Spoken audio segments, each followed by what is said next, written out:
본 방송에서 제공하는 투자 정보는 투자 판단에 대한 조언입니다. 방송에서 제공하는 주식의 가치, 가격 상승 및 하락에 대해서는 방송사에서 보장하지 않습니다. 실시간 정보 브리핑입니다. 첫 번째 헤드라인입니다. 미증시 3대 지수는 현지 시간 30일 혼조세로 마감했습니다. 이날 장 마감 후 마이크로소프트 등 빅테크 실적 공개를 앞둔 가운데 대형 기술주가 약세를 나타냈습니다. 투자자들은 빅테크 실적 발표와 함께 이날부터 이틀간 열리는 FOMC 회의에 주목하고 있는데요. 시장의 관심은 이날 장 마감 후 실적을 공개할 MS와 AMD 등에 쏠려 있습니다. 이번 주 발표되는 빅테크 실적이 기대 이상일 경우 지난주 구글의 모회사 알파벳과 테슬라 실적에 대한 실망감으로 하락한 기술주가 반등의 흐름을 만들어낼 것으로 기대되고 있습니다. 31일에는 메타와 퀄컴, 다음 달 1일에는 애플과 아마존, 인텔의 실적 공개가 이어집니다. 이번 주 시장의 최대 관심사는 이날부터 다음 달까지 열리는 FOMC 회의인데요. 페드는 기준금리를 연 5.25에서 5.5%로 8회 연속 동결할 것으로 예상하고 있습니다. 관건은 올해 금리 인하 착수 시점과 인하 횟수에 대한 단서를 제공할지 여부인데요. 시장은 9월 금리 인하를 기정사실화하는 분위기입니다. 두 번째 소식입니다. 뉴욕 유가가 사흘째 하락세를 이어가며 배럴당 75달러 선을 하향 돌파했습니다. 중동의 군사적 긴장이 고조되고 있음에도 중국발 수요 감소에 대한 불안이 시장을 계속 짓누르고 있는 모습입니다. 원유 중개업체 PVM은 거시경제적 우려가 투자 심리를 좌우할 수 있으며 중국의 경제적 혼란은 여전히 원유 시장의 주요 가격 변동 요인이라고 평가하고 있습니다. ING의 워런 패터슨 상품 전략가는 중국은 올해 전 세계 원유 수요 성장의 50% 이상을 차지할 것으로 예측됐으나 예상보다 경제 성장세가 느려진 만큼 균형은 극적으로 변할 수 있다고 설명하고 있습니다. 다음 소식입니다. 미국 연방준비제도와 일본의 일본은행 등 주요국 중앙은행들의 통화정책회의가 임박한 가운데 피벗이 본격화할지 전 세계에 관심이 쏠리고 있습니다. 관전 포인트는 일본은행의 회의에서 기준금리를 올릴지 여부와 제롬 파월 연준 회장의 FOMC 직후 기자회견에서 9월 금리 인하 가능성에 대해 어떤 힌트를 줄지 여부인데요. 우선 일본은행은 이번 회의에서 국채 매입 축소 계획을 발표하며 양적 긴축을 본격화할 것으로 전망되고 있습니다. 하지만 금리 인상을 함께 단행할지 여부는 시장에서도 전망이 엇갈리고 있습니다. 특히 최근 엔화 약세 흐름이 한풀 꺾인 것도 금리 인상을 보류할 요인으로 분석되고 있는데요. 하지만 블룸버그 조사에 따르면 48명의 경제학자 중 14명이 금리 인상을 예상해 여전히 금리 인상 가능성도 남아있는 상황입니다. 마지막 헤드라인입니다. 이스라엘군이 현지 시간 30일 오후 레바논 수도 베이루트를 겨눠 보복 공습을 단행했습니다. 이번 공습으로 이스라엘과 헤즈볼라 간 무력 충돌이 전면전으로 번질 수 있다는 관측이 나오고 있습니다. 이미 이스라엘과 팔레스타인 무장정파 하마스의 가자지구 전쟁이 10개월째 이어진 상황에서 중동 일대 확전 우려가 더욱 깊어지는 양상입니다. 헤즈볼라와 함께 중동의 반서방, 반이스라엘 이슬람 무장 세력을 이루는 저항의 축은 한 목소리로 이스라엘을 규탄하고 있습니다. 이란 외무부 대변인은 이스라엘이 베이루트에서 악랄한 범죄를 저질렀다며 레바논 정부는 군대를 동원해 이스라엘의 정권 공격에 저항할 권리가 있다고 설명했습니다.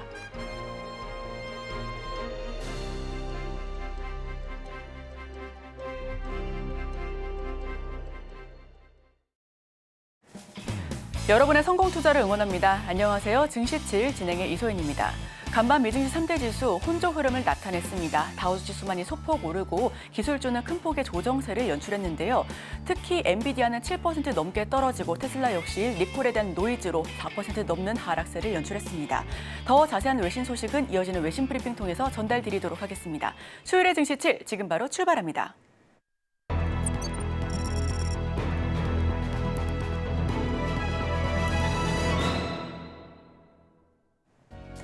네, 복잡한 외신 이야기 쉽고 간편하게 전해드립니다. 증시7 외신 브리핑 오은비입니다.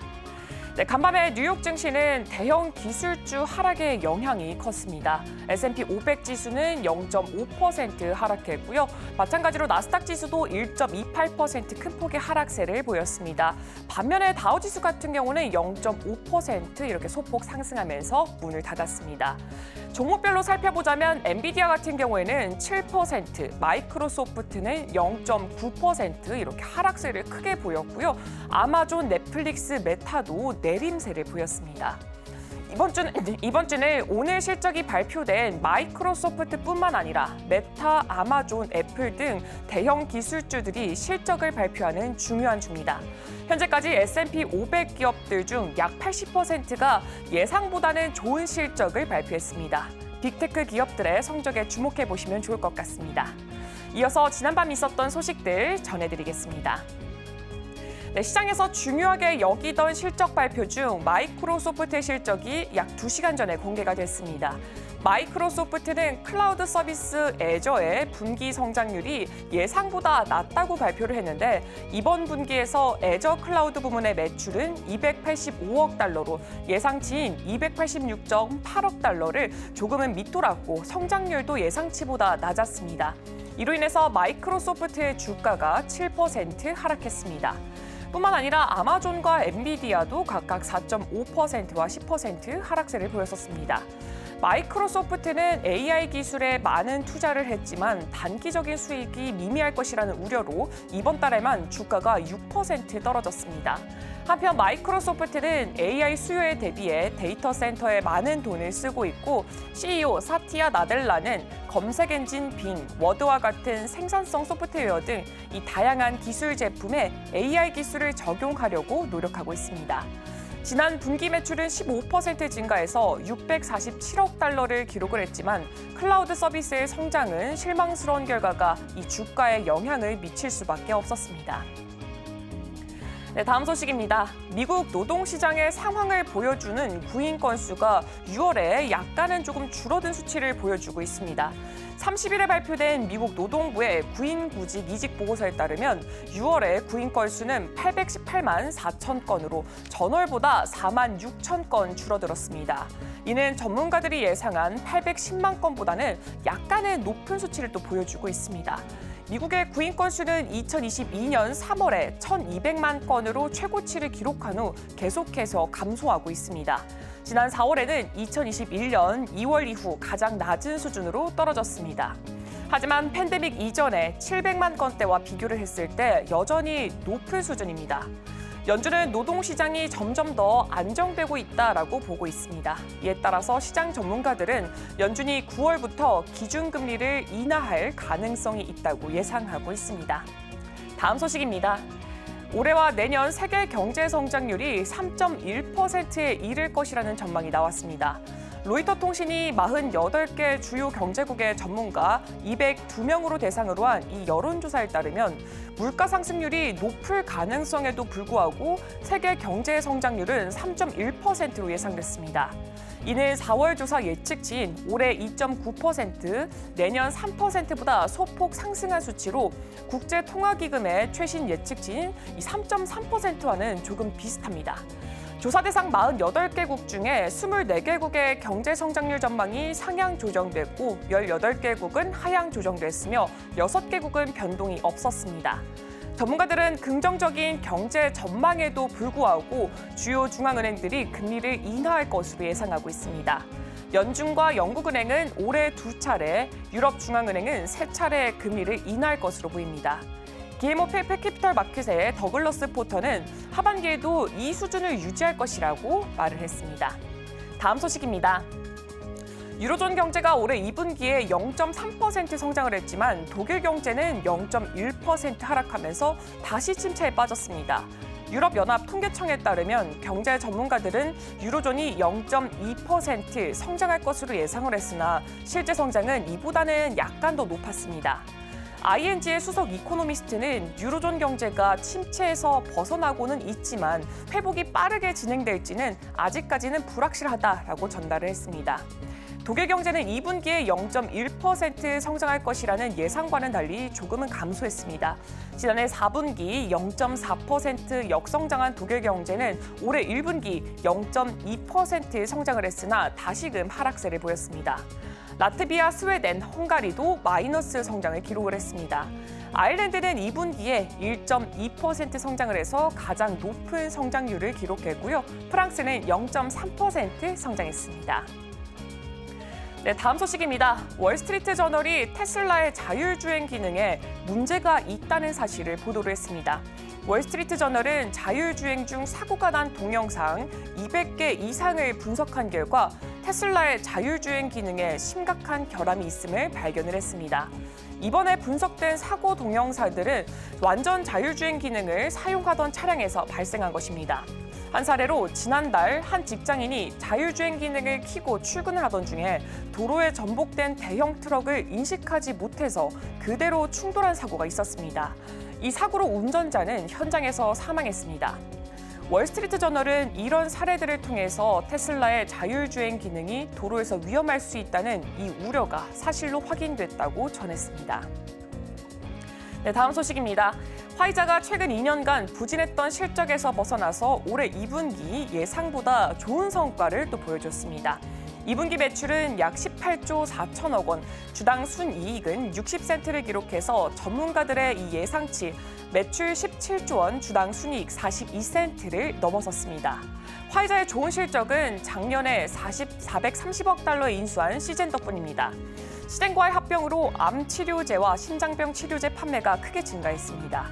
이에 따라서 화이자는 올해 이익 예측을 상향 조정했습니다. 화이자의 최고 재무 책임자는 이번 분기가 2022년 4분기 이후 가장 큰 매출 성장을 기록했던 분기라고 말을 했습니다.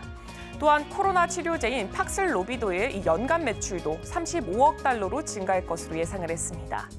팬데믹 완화로 코로나 관련 매출이 조금은 줄어들었지만 시젠 인수를 통해서 암 치료제 판매가 늘어나면서 일부 손실을 보완했습니다. 다음 소식입니다. 페이스북의 모회사 메타가 텍사스주가 제기한 개인정보 보호 소송에 대해서 약 2조 원의 합의를 했습니다. 텍사스주는 페이스북이 2010년부터 2021년까지 사용자 사진 속 얼굴 인식 데이터를 무단으로 사용을 해서 사생활에 침해해왔다고 주장을 했습니다.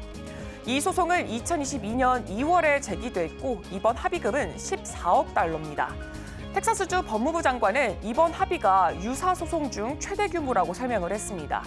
메타는 성명을 통해서 문제 해결에 대해서 기쁨을 표하면서 텍사스에 대해서 비즈니스 투자를 확대할 계획이라고도 발표를 했습니다.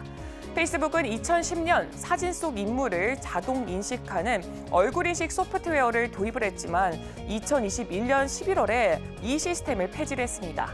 이번 합의금은 메타의 분기 매출의 약 4%, 순이익의 10%를 넘는 수준입니다. 다음 소식입니다. 일본은행이 오늘 정책금리를 현재 0에서 0.1%에서 0.25%로 인상할 가능성이 높다고 니혼게이자이가 보도를 했습니다. 이는 지난 3월 마이너스 금리를 해체한 이후 물가와 경기가 계속 상승세를 보이고 있기 때문입니다. 만약에 금리를 0.25%로 올리면 이는 2008년 이후 처음입니다. 현재 일본은 물가 상승률이 목표치인 2%를 넘어가고 있고요. 6월 소비자 물가 지수는 전년 대비 2.6% 상승해 27개월 연속 2%를 웃돌고 있습니다. 또한 일본은행은 국채 매입을 줄이는 양적 긴축 방안도 논의할 예정입니다. 일본은행은 2013년부터 대규모 양적 완화를 시작해왔고 국채 발행 잔액의 53%를 보유하고 있습니다. 총재 우에다 가조는 이 물가 상승이 계속되면 금리를 인상하고 금융 완화 정도를 조정할 것이라고 밝혔습니다. 다음 소식입니다. 일본의 2024년 6월의 실업률이 2.5%로 낮아졌다는 소식입니다. 이는 5개월 만에 개선된 수치로 전월보다 0.1%포인트 낮아졌습니다. 이렇게 실업률이 낮은 이유는 기업들이 일손 부족으로 적극적으로 채용에 나서고 있기 때문입니다. 6월의 취업자 수는 전월보다 25만 명이 늘어났고 실업자 수는 전월보다 6만 명이 줄었습니다. 정규직 고용은 8개월 연속 증가세를 보였고 비정규직은 2개월 연속 감소했습니다. 전문가들은 물가 상승으로 생활비를 충당하기 위해서 더 많은 사람들이 일자리를 찾고 있다라고 분석을 했습니다. 6월 유해 구인 비율, 즉 일자리 대비 구직자 비율은 1.23배로 약간 낮아졌습니다. 신규 구직 건수는 4.8% 감소했지만 더 나은 직장을 찾으려는 사람들은 늘었습니다. 업종별로 보면 제조업은 14.6%, 생활 관련 서비스와 오락업은 13.7%, 건설업은 12.8% 감소했습니다.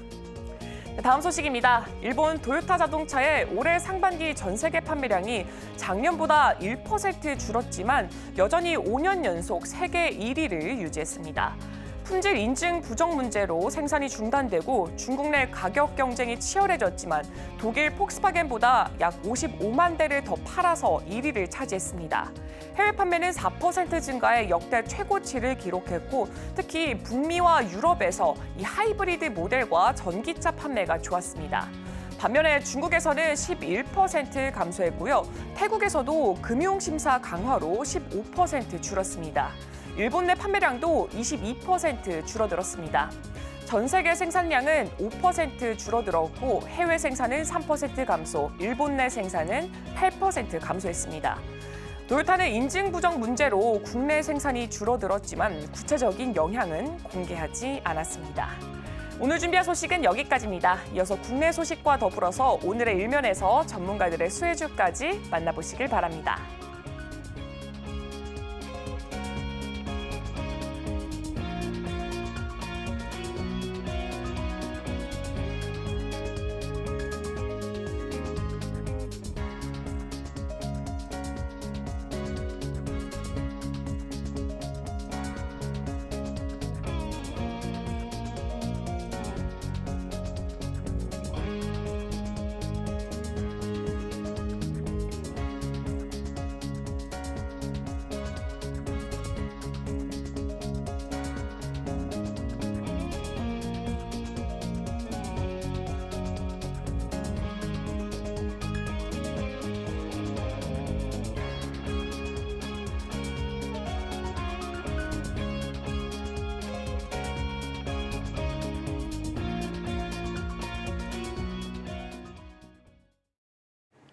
네, 서울경제TV 증시7 조간 브리핑 시간입니다. 서울경제 신문에서 발행한 이슈 전해드리는데요. 첫 번째 소식부터 하나하나 짚어보겠습니다. 화면 살펴보시죠.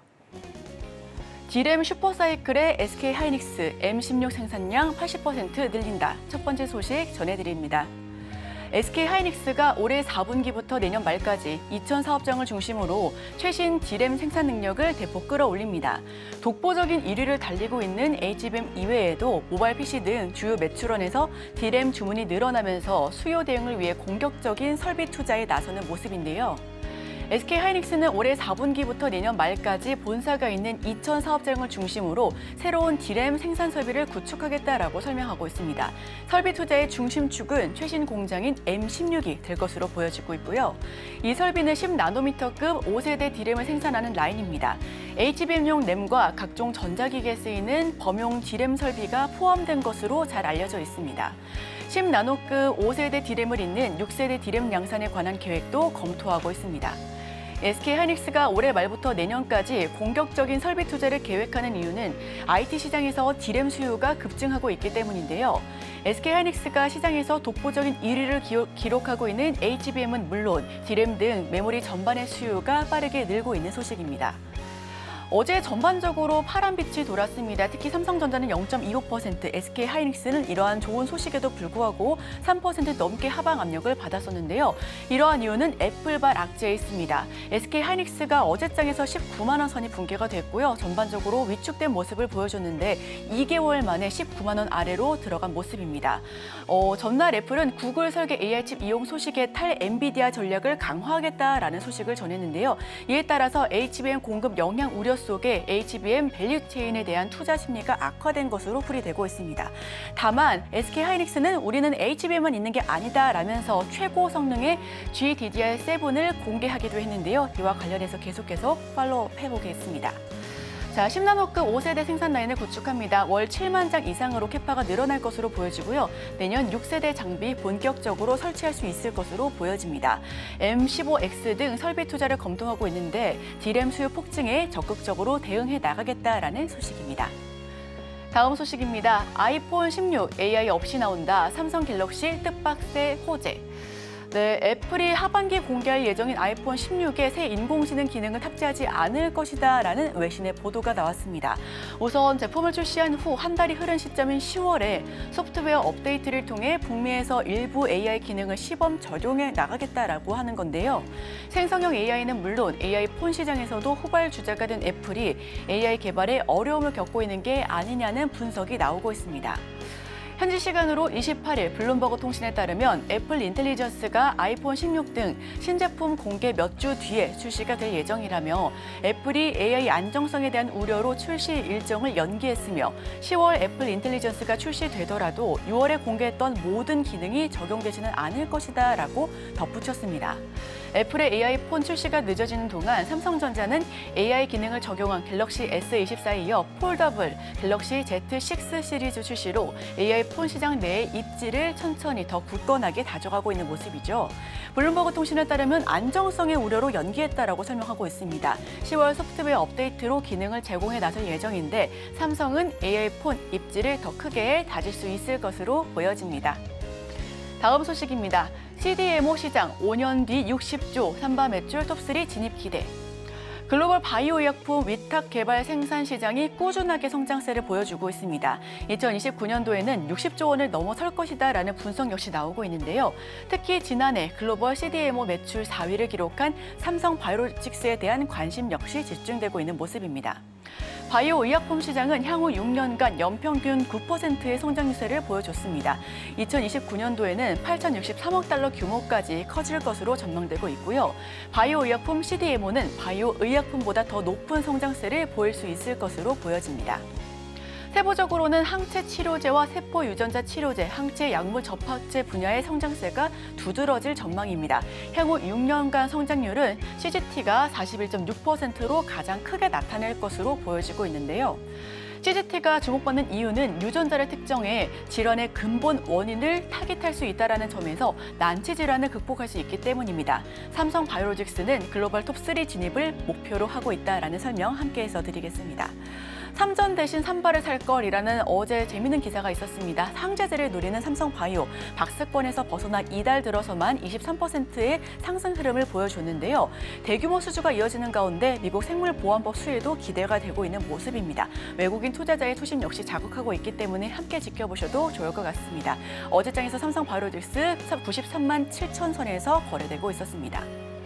바이오, 우선 계속해서 눈여겨봐야 될 섹터입니다. 의약품은 1,117조 원 규모로 쑥 올라오고 있고요. ADC와 CGT 분야 성장세가 두드러지고 있다는 설명 함께 전해드립니다. 다음 소식입니다. 고금리, 장기 불황에 코스닥 상장사, 요장증자 쏟아낸다.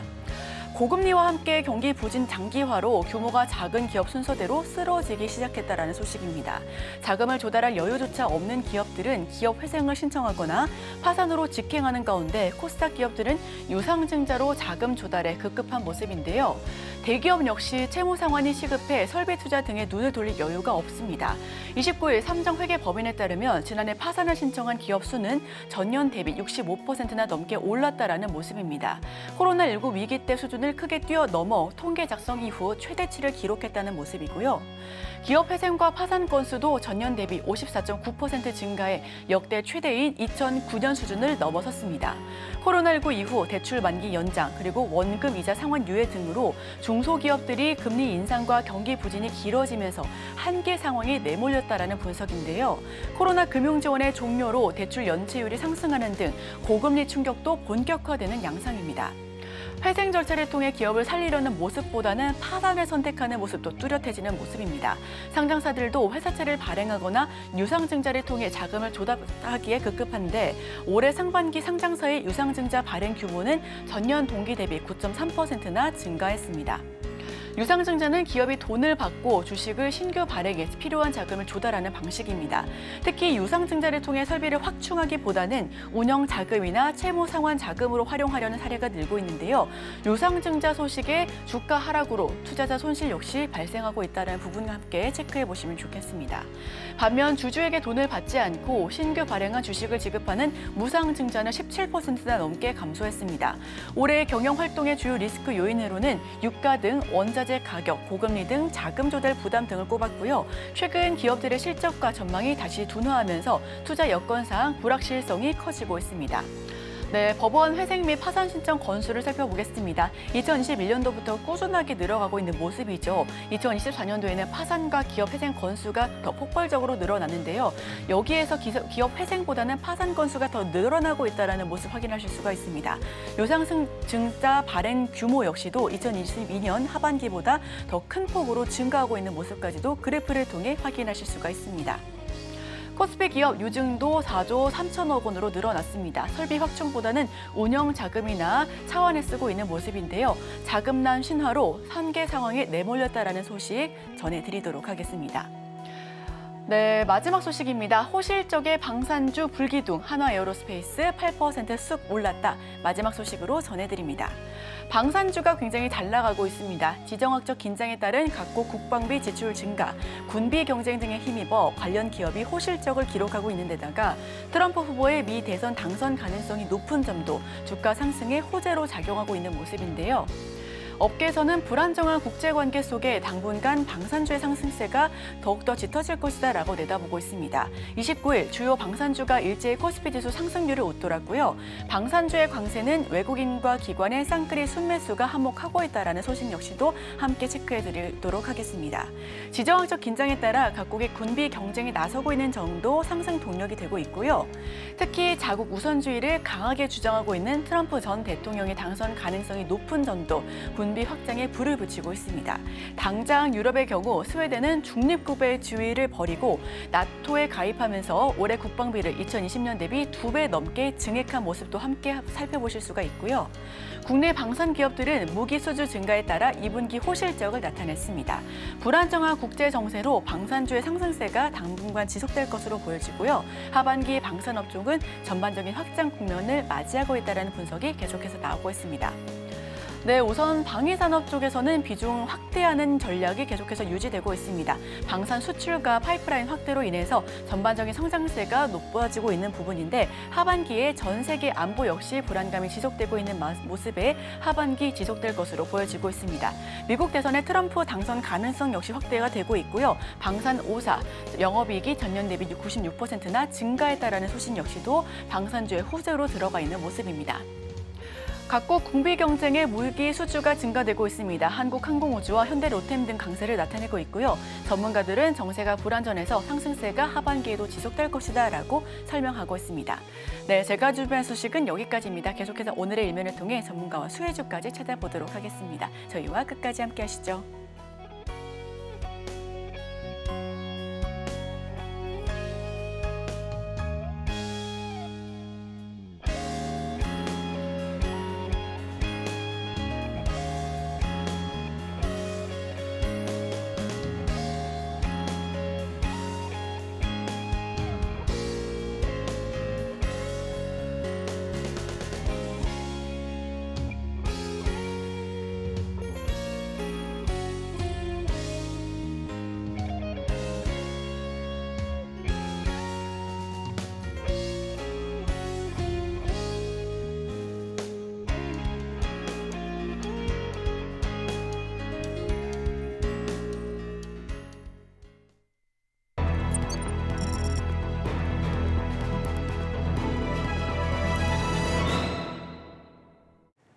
오늘 일면 헤드라인입니다. 대장주 삼바 앞세워 바이오주 더 간다. 헤르메스 스타 김신 팀장 함께합니다. 어서 오세요. 네, 안녕하세요. 네, 지금 미국 연준 FOMC 회의 중입니다. 대표적으로 제약바이오 섹터는 금리 인하의 수혜를 받을 것으로 집중되는 그런 섹터이기도 한데요. 헤드라인 조금 더 풀어주시죠. 일단 금리 인하 같은 경우가 9월에 좀 거의 확실시가 되는 분위기가 나와주고 있죠. 그거에 따라서 바이오 sek터가 지금 전반적인 강세 흐름들이 나와주고 있다라고 보시면 좋을 것 같고 특히 지난 상반기 대비했을 때 현재 살아남은 섹터가 또 바이오 섹터밖에 거의 없습니다. 현재 반도체 쪽에서 외국인 수급 빠져나가고 있고 현대차라든지 혹은 뭐 전력기기 쪽에서도 굉장히 약세 흐름들이 펼쳐지고 있어서 지금 같은 경우에는 바이오 쪽에 대한 수급이 굉장히 많이 몰려주고 있기 때문에 이 부분에 대해서 우리가 조금 더 집중해 볼 필요가 있지 않을까. 거기다가 더해서 삼성 바이오로직스가 2분기 실적이 굉장히 잘 나오게 되면서 다시 한번 실적에 대한 기대감도 한번 나와주고 있는 상황이라서 하반기에 어떤 바이오 섹터에 어떤 이벤트들이 있는가에 대해서 우리가 조금 더 주목해봐야 하는 시점이 아닌가라는 의견 드려보도록 하겠는데 하반기 같은 경우를 보게 되었을 때 바이오 섹터 쪽에 대한 일정이 굉장히 많이 남아 있습니다. 유한양행도 그렇고 이제 8월 달에 랭라나자 쪽에 대한 FDA 승인에 대한 부분들, 알테오젠도 9월에 키트루다 SC 임상 3상에 대한 내용들이 좀 나올 것으로 보여지고 있고요. 삼성 바이오로직스라든지 바이넥스 이런 부분들에 대해서는 대선 전까지 CDMO 쪽에 대한 내용들이 조금 더 이어지지 않을까라는 의견 드려보도록 하겠어서 지금 이슈는 굉장히 다양하게 있고 수급적인 측면에서 보게 되었을 때도 연속적인 흐름들이 나와주고 있어서 바이오 섹터를 우리가 조금 더 주목해 봐야 한다.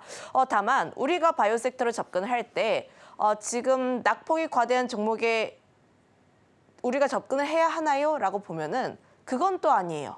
지금 바이오 섹터 쪽에서도 보면은 지금 계속 움직이는 종목군들은 계속 움직여 있고 지금 바닥권에 있는 종목군들은 대다수가 바닥권에서 움직이고 있습니다.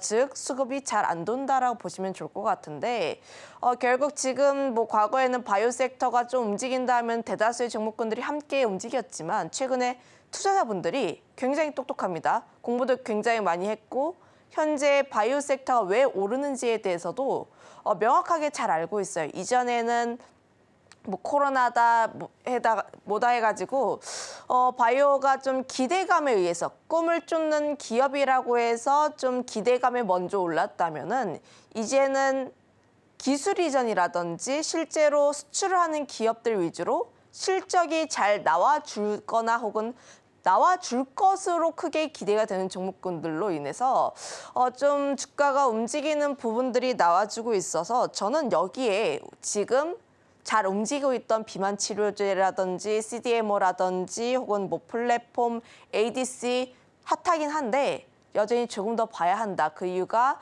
지금 빅파마들이 그쪽에 돈을 굉장히 많이 쏟아붓고 있고 M&A 규모만 하더라도 점점 증가하는데 이들이 돈을 쓰는 쪽이 결국 그쪽이다 보니까 우리가 돈을 벌기 위해선 돈이 흐르는 쪽에 더 따라가야 한다. 이렇게 정리하겠습니다. 네, 바이오의 경우 금리 인하 진행 시 주도 산업군으로 부각될 수 있다라는 장점 역시 함께하고 있습니다. 여기에 더해서 수급 역시 붙어주고 있는 상황이기 때문에 하반기 랠리 가능할 수 있을 것으로 보여지는데요.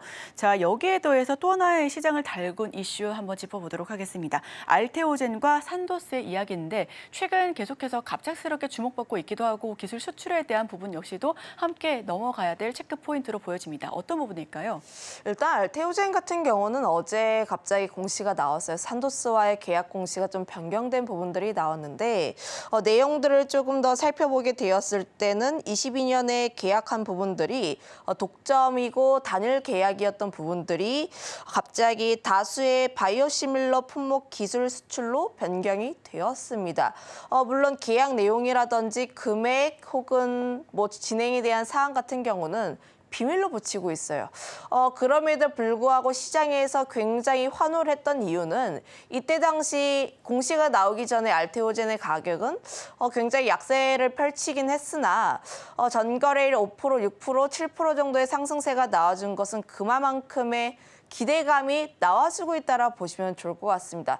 기존에 알테오젠 같은 경우에 키트루다 SC에 대한 기대감이 대다수였다라고 보시면 좋을 것 같고 이번에 산도스와의 플러스 알파가 진행이 되면서 기대감은 굉장히 붙은 상황이라 보시면 좋을 것 같아요. 현재 산도스와 히알루로니나제에 대해서 공동 개발을 할 것으로 보이고 있는데 결국 이 부분 같은 경우에는 대다수의 뭐 바이오시밀러 기업도 그렇고 뭐 빅파마들도 그렇고 알테오젠의 기술력을 탐낸다라고 보시면 좋을 것 같습니다. 결국 제형 변경을 하기 위해서는 지금 알테오젠 핵심 기술이라고 할 수 있는 히알루로니다제가 반드시 필요한 부분이라고 보시면 좋을 것 같아서 결국 관련했을 때의 긍정적인 기대감을 더 가져볼 수가 있지 않을까. 이 기술을 가지고 있는 쪽이 알테오젠과 할로자인밖에 없어요. 그 부분에서 공급처는 굉장히 제한적인데 빅파마들은 또 제형 변경에 대한 욕구가 굉장히 많이 나와주고 있습니다.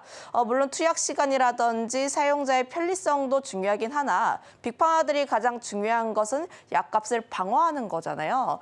결국 블록버스터 신약이 나왔을 때 그 막대한 이익을 더 방어를 하기 위해서 결국은 제형 변경을 할 필요가 있다라는 점. 대표적으로 셀트리온 같은 경우도 보면은 유럽에서 램심을 SC로 출시를 했지만 미국에선 진펜트라라는 이름으로 변경해서 냈습니다. 결국 미국에서는 지금 SC 제형으로 변경을 하면은 신약으로 인정을 해주고 그로 인해서 특허에 대한 부분이라든지 그 약에 대한 그 수익성을 조금 더 방어해주기 때문에 지금 빅파마들 같은 경우에는 수익성 저하 둔화를 막을 수 있는 수단으로 굉장히 많이 활용해주고 있다라는 거예요.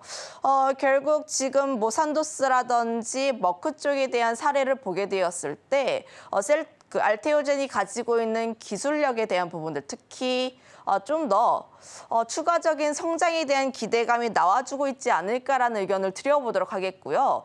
기존에 우리가 가지고 있었던 알테오젠의 그 투자 포인트 자체는 키트루다 SC입니다. 그런데 그 부분에 대한 점이 아직까지 주가에 다 녹아들지 않았다. 로열티를 3% 받느냐, 4% 받느냐, 5% 받느냐에 따라서 결국 상방이 어디까지 열려 있는지가 달려 있는데 지금 애널리스트, 이제 엄민용 애널리스트라고 굉장히 강하게 커버하시는 분이 있어요.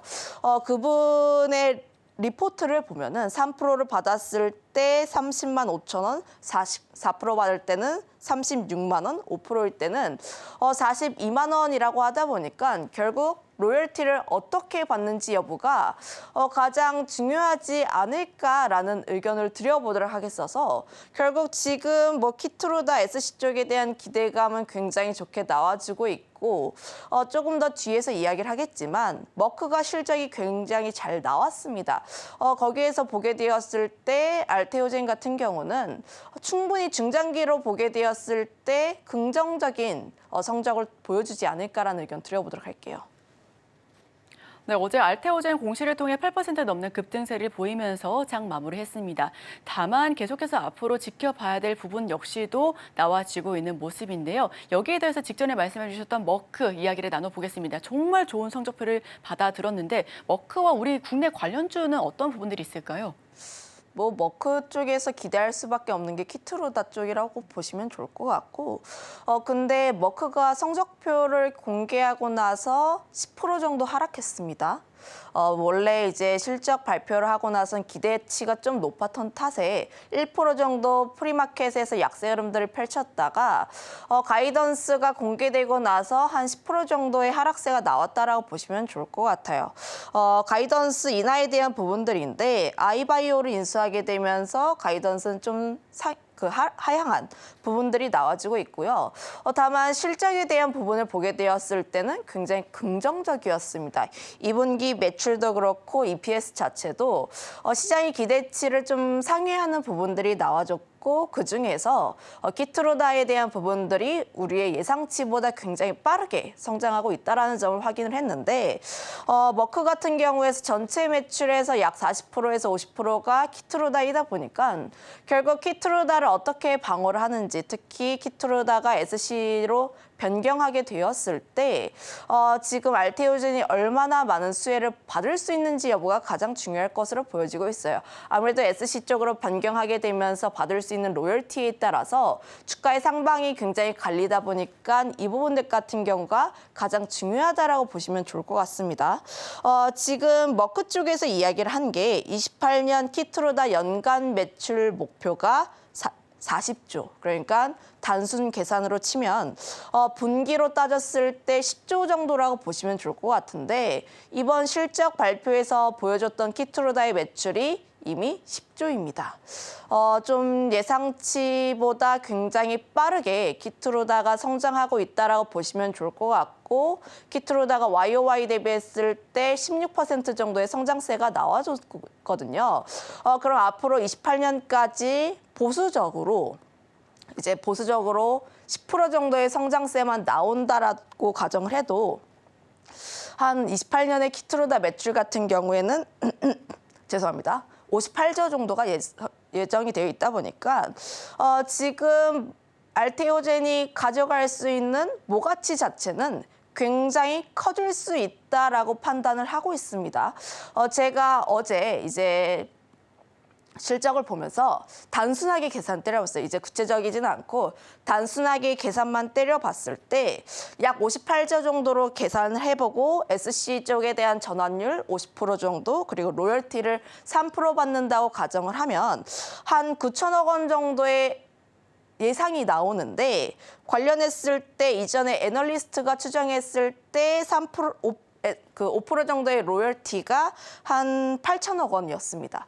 그것보다 더 높은 수치가 나와줬기 때문에 저는 지금 머크 쪽의 실적 발표로 인해서 주가의 상방은 굉장히 크게 열려있다라고 보시면 좋을 것 같아서 머크의 하락세가 좀 걸리긴 하나 그럼에도 불구하고 알테오젠 같은 경우는 눌렸을 때마다 계속 관심 있게 봐야 하는 조금 더 분할적으로 매수를 해야 하는 종목군이 아닌가라는 의견 드려보도록 할게요.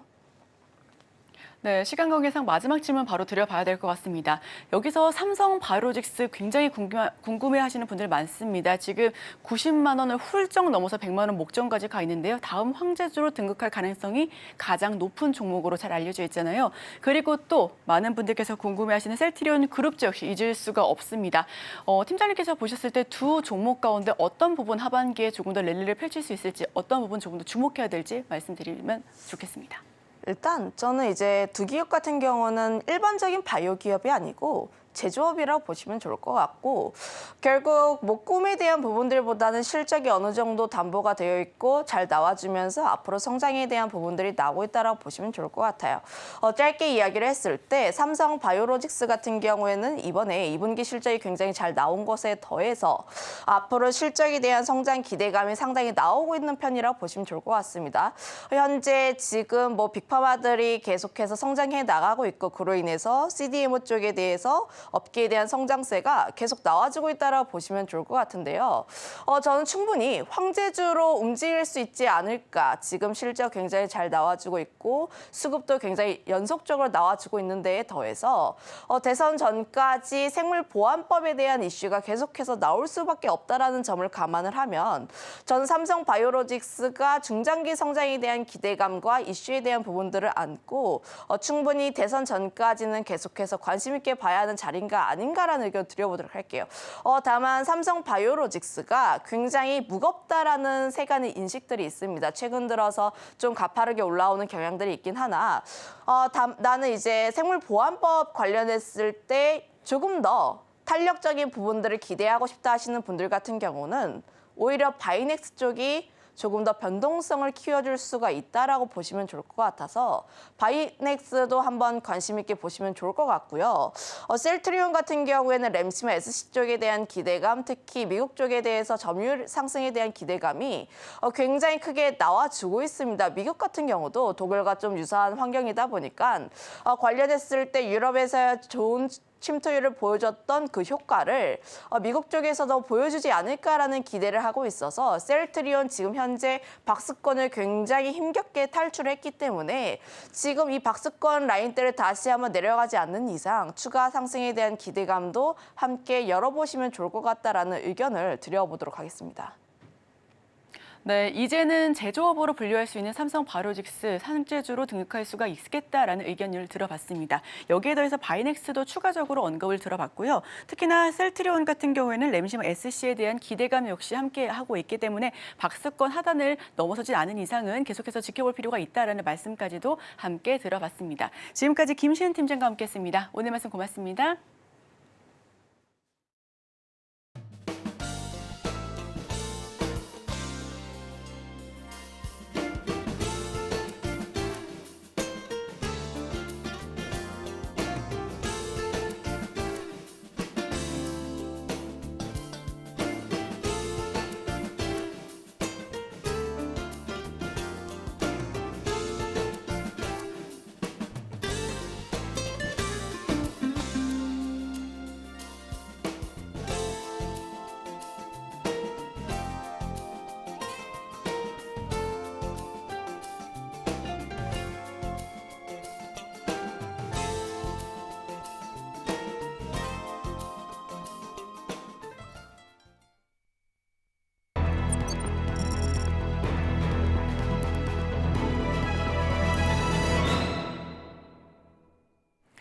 네, 투자하실 때 참고해보면 좋을 리포트 준비해봤습니다. 네, 바로 어제 같은 경우에는 이 테마단에서 은행 관련돼서 굉장히 크게 움직였죠. 그래서 오늘 그 관련 종목 한번 살펴보면 좋을 것 같아서 준비해봤습니다. 네, 오늘 준비한 종목은 하나금융지주고요. 삼성증권에서 발행한 리포트로 한번 준비를 해봤습니다. 일단 2분기 실적 예상이 상회고 주주 환원 강화 예측 가능성 재고가 관건이 된다라고 이렇게 삼성증권에서는 한마디로 표현을 했습니다. 바로 열어보겠습니다. 일단 2분기 당기 순이익 같은 경우에는 1.03조 원으로 YOY 대비했을 때 12.6%가 증가를 하고 또 컨센서스를 7.9%나 상회할 것이다라고 표현을 하고 있고요. 일회성 요인으로 398억 원, 거의 400억 원 가까운 비용을 제외할 경우에는 이익이 1.07조 원으로 추산이 된다고 합니다. 2분기 중에 동사는 환율 상승에 따른 환차손 그리고 부동산 PF 관련 추가 충당금 등에 이렇게 부담이 있었던 점을 감안을 하면은 굉장히 견조한 실적 방어로 판단이 된다고 합니다. 동사는 하반기 중 기업 가치 재고 방안을 준비를 하고 또 이사회 승인을 거쳐서 공시할 예정인 것으로 언급이 되는데 즉 주가나 수익성을 높이는 방법을 계속해서 고려하겠다라고 말을 한 겁니다. 네, 동사는 현재 관련된 이 TF팀을 구성을 해서 수익성, 자본 효율성 그리고 주주 환원 지표 등을 계속해서 검증을 진행하고 있는데 즉 기업의 재무 상태와 성과를 분석해서 어떤 개선이 필요한지 굉장히 디테일적으로 현재 이 동사 같은 경우에는 한번 분석을 하고 있습니다. 수익성, 자본 효율성, 주주 환원 지표 등을 이렇게 검증 중인 가운데 주요 지표의 목표를 설정해서 예측 가능한 주주 가치 재고 방안을 설정을 하고 또 해당 계획의 실질 이행을 위해서 시스템 마련을 현재 목표로 하고 있다라고 언급을 했습니다. 한마디로 말해서 이렇게 계속해서 뭐 수익성이나 자본 효율성, 주주 환원 지표 등을 계속해서 검증을 하면서 이런 시스템 한 번 더 굳건하게 마련을 해보겠다라고 말씀을 했습니다. 네, 또 두 번째로 넘겨보겠습니다. 동사의 CET-1 비율 한마디로 기본 자기자본 비율 같은 경우에는 12.79%로 QOQ 대비했을 때 9베이시스 포인트가 하락했습니다. 2분기 중에 높은 대출 성장과 더불어서 환율 상승 효과가 좀 11베이시스 포인트가 좀 주요된 원인으로 보이고 있는데 이렇게 말하는 경우 같은 경우에는 은행의 재무 건정성을 현재 나타내고 있는데 이게 조금 분기 대비했을 때는 9베이시스 포인트가 하락한 것으로 나타나고 있습니다. 동사는 4분기 말에 기준 CET-1의 비율이 13%를 상회할 것이다라고 목표치를 현재 설정해 두고 있는데요. 하반기 환율 안정화와 또 RWA, 즉 이제 위험과 중가상 관리가 이 덕분에 이제 좀 달성 가능성이 현재 좀 높아지고 있다라고 판단이 되고 있습니다. 이 말을 조금 더 쉽게 풀자면 상황이 개선될 것이기 때문에 목표를 이룰 수 있을 것이다라고 좀 표현을 해보고 싶습니다. 다음으로 넘겨보자면 동사는 2024년 예상했을 때 PBR이 0.48배로 향후 경쟁사와 이 밸류에이션 갭 축소를 전망을 하고 있고요. 한마디로 좀 긍정적인 시각을 유지해 볼 수가 있습니다. 특히 하반기 중에 기업 가치 재고 방안과 추가 자사주 매입이 최대 관건이 될 것이라고 전망이 되고 있는데 현재 동사는 주가가 조금 낮은 편이지만 앞으로 가치가 높아질 것으로 기대가 되고 있고 또 이를 위해서 하반기에 기업 가치를 높여주는 이런 계획과 또 자사주 매입이 현재 중요한 관건 포인트로 작용을 하고 있습니다. 네, 그룹 이자이익 같은 경우에는 YOY 대비했을 때 3.2%, QOQ 대비했을 때 2.7% 감소했습니다. 이자 수익이 줄어들었다라는 표현이고요. 원화 대출이 3.9%, QOQ 대비했을 때는 이렇게 조금 높은 성장세를 시현하면서 대출이 증가했다라는 긍정적인 신호를 계속해서 보내고 있습니다. 그룹 및 은행의 NIM이 각각 8베이시스 포인트, 9베이시스 포인트, QOQ 대비해서 하락한 것이 조금 더 주요 원인으로 이렇게 적용이 되고 있는데요. NIM 같은 경우에는 은행이 대출과 예금의 이자 차이로 얼마나 수익을 나타내는지 그런 지표를 뜻하고 있습니다. 네, 동사는 하반기 중에 자산 성장을 관리를 하면서 수익성 재고를 계획 중이라고 합니다. 이 말인즉슨 대출이나 투자 자산을 신중하게 계속해서 다루겠다라는 것을 의미하고 있고요. 은행의 NIM 가이던스로 1.5% 수준 내외를 제시를 한 상황입니다. 네, 2분기 같은 경우에는 크레딧 코스트 신용 비용 같은 경우에는 0.24%로 1베이시스 포인트 QOQ 대비해서 좀 개선이 된 모습이고요. 769억 원의 추가 충당금을 부담을 좀 거액 대손 충당금 환입 805억 원이 좀 상쇄가 됐고 NPL 이 편입이 되는 대출들이 담보와 보증서 등의 설정으로 인해서 충당금 전입률이 높지 않았다라고 이렇게 좀 해석이 되고 있습니다. 오늘 제가 준비한 리포트는 여기까지입니다. 한번 투자하실 때 참고해 보시면 좋을 것 같습니다. 네, 오늘의 핵심 요약입니다. 네, 오늘 미국의 2분기 고용 비용 지수가 발표됩니다. 오늘의 일면에서는 삼성 바이오로직스를 필두로 바이오주들의 상승세에 대해서 분석해봤습니다. 투자 전 리포트에서는 한야 금융지주에 대해서 자세하게 다뤄봤습니다.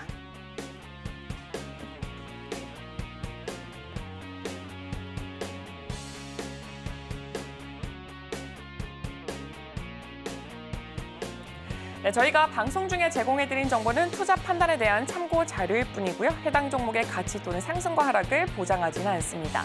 잠시 후 증시8 서울경제TV 개장 방송이 방송됩니다. 다양한 인사이트 가져가실 수가 있으니까요. 끝까지 함께 하시길 바랍니다. 오늘 저희가 준비한 소식은 여기까지입니다. 저희는 내일 이 시간에 또 찾아뵙도록 하겠습니다. 함께해 주신 여러분 오늘도 고맙습니다.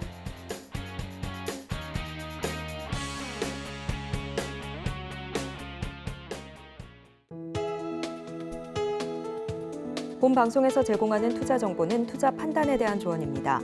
방송에서 제공하는 주식의 가치, 가격 상승 및 하락에 대해서는 방송사에서 보장하지 않습니다.